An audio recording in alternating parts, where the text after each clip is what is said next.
একটি মেয়ে শুধু একটি বন্য হ্রদে সাঁতার কাটছিল। হঠাৎ হেঁটে যখন সে তীরে উঠল, দেখল তার নিচের দেহ জায়গায় নালি রক্ত লেগে আছে। প্রথমে সে ভেবেছিল হয়তো তার মাসিক শুরু হয়েছে, কিন্তু তার ভাই একটু রক্ত নিয়ে গন্ধ নিলেই বুঝল রক্তের সঙ্গে একেবারেই ভয়ানক মাছের গন্ধ মিশে আছে। তাদের এখনও পুরোটা বোঝা যায়নি। হঠাৎ হ্রদ থেকে পর্যটকদের চিৎকার শোনা গেল। সবাই উন্মত্ত হয়ে চারদিকে দৌড়াচ্ছিল, যেন কোনো ভয়ঙ্কর প্রাণী থেকে পালাচ্ছে। হ্রদের জল এখন রক্তে রাঙা, আর যারা একটু ধীরে দৌড়াচ্ছিল মুহূর্তের মধ্যে তা নিঃশেষ হয়ে যাচ্ছিল। কিন্তু তারা বুঝতেই পারছে না পুরো হ্রদ এখন হাজার হাজার পরিবর্তিত দানবজাতীয় মাছ দখল করে ফেলেছে। কারণ মানুষ বারবার দূষণ করছে। শহরের বর্জ্য আর রাসায়নিক জাহাজের পানির সঙ্গে মিশে গেছে, নদী ও হ্রদে রেডিয়েশন ছড়িয়ে পড়েছে। আর সেই কারণে এই মাছগুলো এত নিষ্ঠুর এবং পরিবর্তিত হয়ে উঠেছে। একই সময় এক পরিচ্ছন্নতা কর্মী হ্রদের ধারে একটি ছোট নরম ইল দেখল। সে হাতে ধরে খেলছিল এবং তার স্ত্রীকে ফোন করে বলল, আজ রাতে ইল রান্না করব। কিন্তু পরের মুহূর্তে সেই মিষ্টি ইলি তার হাতে লাফিয়ে উঠে তার মাথায় লেগে গেল। সে এত ভয় পেয়েছিল যে পায়ে লাথি দেওয়া পর্যন্ত ভুলে গেল, এবং আরও মাছ হঠাৎ হ্রদ থেকে বেরিয়ে এসে তাকে আক্রমণ করল। মাছগুলো তার মস্তিষ্কে লেগে তাকে খাবারের মতো খাচ্ছিল, কিন্তু এত খাবারও তাদের জন্য যথেষ্ট ছিল না। তারা নতুন শিকার খুঁজতে লাগলো। একজন বুড়ো মানুষ নদীর ধারে মাছ ধরছিল। হঠাৎ মাছগুলো তার চোখ কেটে নিল। পাশের কুকুর হেল্পলেসলি দেখে থাকলো। তারপর আরও পর্যটক একে একে মারা গেল। অবশেষে পুলিশ, টেডি এবং তার সহকর্মী ঘটনাস্থলে এলো। তারা হ্রদে কয়েকটি মৃত মাছ দেখল, দাঁত, নকশা এবং ভয়ানক চেহারা সহ। টেডি নিশ্চিত হলো যে এই মাছগুলো এখন মানুষ খাওয়ার দানব, কিন্তু তার এক সহকর্মী এখনও হালকাভাবে নিয়েছিল এবং হ্রদের মাঝখানে আরও মাছের নমুনা নেওয়ার জন্য নৌকা চালাচ্ছিল। সে এমনকি ঠান্ডা বিয়ারও নিয়ে বসেছিল।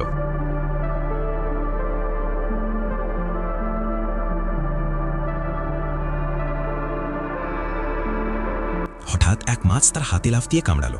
পুলিশ চেষ্টা করলো, কিন্তু সহকর্মী মারা গেল। টেডি এবং ওয়েল পার্ক এসে দেখল নৌকা উল্টে গেছে, চারপাশে রক্ত ছড়িয়ে আছে। তারা নৌকাটি উল্টে দেখার চেষ্টা করলো, কিন্তু এক মাছ হঠাৎ ওয়েলের হাতে লাফ দিল।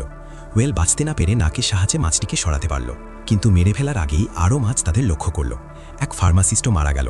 মাছগুলো তার দেহ থেকে বেরিয়ে এসে তাকে আক্রমণ করল। হঠাৎ পুলিশ বুঝল মাছগুলো যদি নালা দিয়ে ঘরে ঢুকে যায় তাহলে পুরো শহর বিপদে পড়বে। অবস্থা এত গুরুতর দেখে টেডি অবশেষে শহরের মেয়রকে ফোন করল।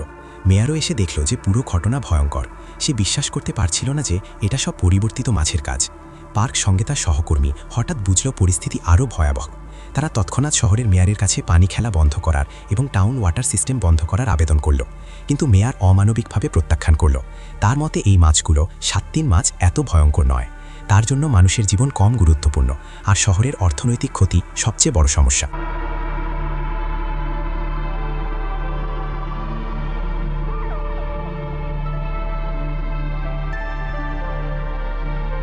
মেয়রের এই ধরনের লোভ ও উদাসীনতার কারণে প্যার্ক ও সহকর্মীরা অন্য উপায় ভাবল। প্যার্ক ঠিক করলো টেলিভিশনের মাধ্যমে সরাসরি সম্প্রচার করে শহরের মানুষদের সতর্ক করবে, যাতে কেউ পানির কাছাকাছি না যায়। কিন্তু মেয়র এই দৃশ্য দেখে অগ্নি অভিমানে দগ্ধ হয়ে গেল। সে গাড়ি চালিয়ে সরাসরি প্যার্কের কাছে এসে চিৎকার করে গালি দিল এবং তাকে পুলিশ প্রধানের পদ থেকে বরখাস্ত করল। মেয়র কখনো ভাবতেই পারেনি তার শাস্তি আসবে এত দ্রুত। ফিরে অফিসে এসে সে হঠাৎ বাথরুমে ঢুকল, কিন্তু বুঝতেই পারল না 7 মাছ ইতিমধ্যেই নাড়া পেরিয়ে টয়লেটে ঢুকেছে। মেয়র পালাতে চাইল, কিন্তু অনেক দেরি হয়ে গিয়েছিল। তার শেষ মুহূর্তের মৃত্যু হলো সবচেয়ে লজ্জাজনক এবং ভয়ঙ্করভাবে বাথরুমে। এদিকে অন্য এক মেয়ে অযথা সাহসী হয়ে সাঁতার কাটতে পুলে প্রবেশ করল, কিন্তু পানি নিপতন করতেই 7 মাছ তাকে আক্রমণ করল। পরের মুহূর্তে প্যার্কের মেয়ের সঙ্গে তার প্রেমিক পুলে আসে। তারা কিছু করার সময় দেখল পুলের জলে ভেসে আছে মৃতদেহ। হঠাৎ সেই মাছ মেয়ের মুখ দিয়ে বেরিয়ে আসে। তারা চিৎকার করে চড়ে উঠল, কিন্তু আরও মাছ উপস্থিত হয়ে মৃতদেহগুলো চিবাতে শুরু করল। মেয়ের মা ঘটনাস্থলে এসে 3 জনকে উদ্ধার করার চেষ্টা করল। তারা দ্রুত বাড়িতে দৌড়ালো, কিন্তু ছোট ছেলে ইতিমধ্যেই বিপদে। বেশি সংখ্যক 7 মাছ নালা পেরিয়ে ঘরে ঢুকেছে, টয়লেটও মাছ ধরা। ছেলে আশ্রয় নিল একপাশের স্টোর রুমে। এদিকে পুরো শহর 7 মাছের আক্রমণে দখল হয়ে গেছে। নালা ও পাইপ দিয়ে মাছগুলো বের হয়ে আসে, একটি বিশাল ফ্লিট তৈরি করে মানুষদের ওপর আক্রমণ চালায়। শহর এক মুহূর্তে অচল হয়ে যায়।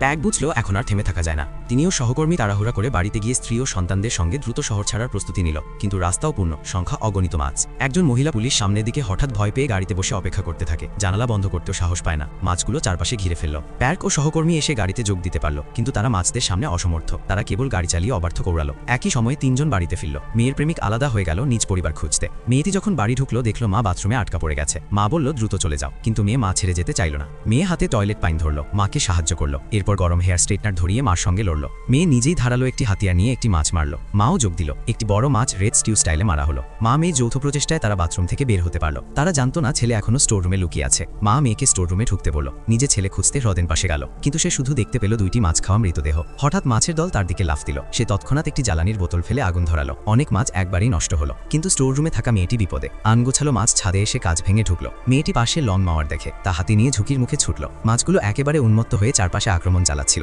মা তখন ফিরে এলো, দ্রুত জ্বালানির বোতল ছড়িয়ে আগুন ধরিয়ে একটি অগ্নিপ্রাচীর তৈরি করলো, যাতে মাছগুলো এগোতে না পারে। ঠিক তখনই প্যার্ক অবশেষে বাড়িতে ফিরে এলো। সে দেখল ছেলে এখনো স্টোররুমে আটকা, কিন্তু ঘর ইতিমধ্যেই মাছ তারা দখল করা। তারা ভাবলো বাহির থেকে চড়াই করে ভেতরে ঢুকবে, কিন্তু কোনো সিঁড়ি না থাকা এটি খুবই কঠিন ছিল। আরও খারাপ হলো, কয়েকটি মাছ পাইপ দিয়ে স্টোররুমে ঢুকে গেছে। ছেলে হাতে বলস্টিক ধরে প্রতিরোধ করছিল। ঠিক এই সময় মেয়ের প্রেমিকও এসে উপস্থিত হলো। তার নিজের পরিবার নিরাপদে শহর ছাড়ার পর সে প্রেমের কারণে ফিরে এসেছে। তার গাড়িতে একটি সিঁড়ি থাকায় তারা শেষমেশ ছেলেকে উদ্ধার করলো। এরপর সবাই দ্রুত গাড়িতে উঠে শহর থেকে পালালো। পথে প্যাক ঠিক করলো পানি সরবরাহ ব্যবস্থা বন্ধ করার প্রয়োজন, যাতে আরও বড় বিপদ এড়ানো যায়। তাই সে এবং ওয়েল দুজন সেই উদ্দেশ্যে এগোলো। তারা আগে পরিবারকে নিরাপদ দূরত্বে পাঠালো, কিন্তু হঠাৎ পিছনের দিকের বিদ্যুৎ টাওয়ার ধসে পড়ল, প্রায় সবাইকে ধ্বংসের মুখে ফেলে। এর পেছনে দোষী ছিল 7-3 মাছ। তারা নালা পেরিয়ে ভূমিতে উঠে এসেছে, তবে অনেকেই উচ্চ ভোল্টেজের কারেন্টে মারা গেল, যা তাদের আক্রমণ থামালো। প্যার্কের মাথায় এক চিল্ক ভাবেলো সব 7-3 মাছকে একসাথে মেরে ফেলার উপায়। প্ল্যানটি হলো বিদ্যুৎ কেন্দ্র ব্যবহার করা, কিন্তু কিভাবে মাছগুলোকে সেখানে আনা যায়? ও মাছগুলো যখন লিভার থেকে নির্গত গন্ধ পায় তখন তারা আকৃষ্ট হয়। তাই তারা সকল লিভার সংগ্রহ করে মাছগুলোকে বিদ্যুৎ কেন্দ্রের দিকে টানবে। তারপর মহাসম্প্রবাহী বিদ্যুৎ চালু করে সব মাছ একসাথে ধ্বংস করা যাবে। তারা কাজ শুরু করলো। যথেষ্ট লিভার সংগ্রহ করে গাড়িতে চাপলো এবং বিদ্যুৎ কেন্দ্রে গিয়ে সকল লিভার গর্তে ফেলে দিল। এখন শুধু অপেক্ষা করতে হবে, মাছগুলো আকৃষ্ট হবে। কিন্তু দুর্ঘটনা হলো, ওয়েল একটু অসতর্ক হয়ে লিভারের গর্তে পড়ে গেল। প্যার্ক দ্রুত তাকে উদ্ধার করতে চাইল, কিন্তু তখন হাজার হাজার মাছ ওয়েলকে ঢেকে ফেলল। প্যার্ক শেষ পর্যন্ত তক থেকে বের হয়ে উচ্চ স্বরে চিৎকার করে সহায়তা ডাকল। পরিশেষে ছোট আগুনের খোঁজেও কৌশল অবলম্বন করে সুইচ চালু করল। বিশাল বিদ্যুৎ প্রবাহ পুরো নালার মধ্য দিয়ে প্রবাহিত হলো। সমস্ত মাছ বিদ্যুৎ দ্বারা ধ্বংস হলো, ভেতরে পোড়া বাইরে জজ। বেঁচে থাকা পরিবারটি অবশেষে আনন্দে একে অপরকে আলিঙ্গন করল। ভয়ঙ্কর বিপর্যয় শেষ হলো। তারা ছোট শহর রক্ষা করা হিরো হিসেবে পরিচিতি পেল।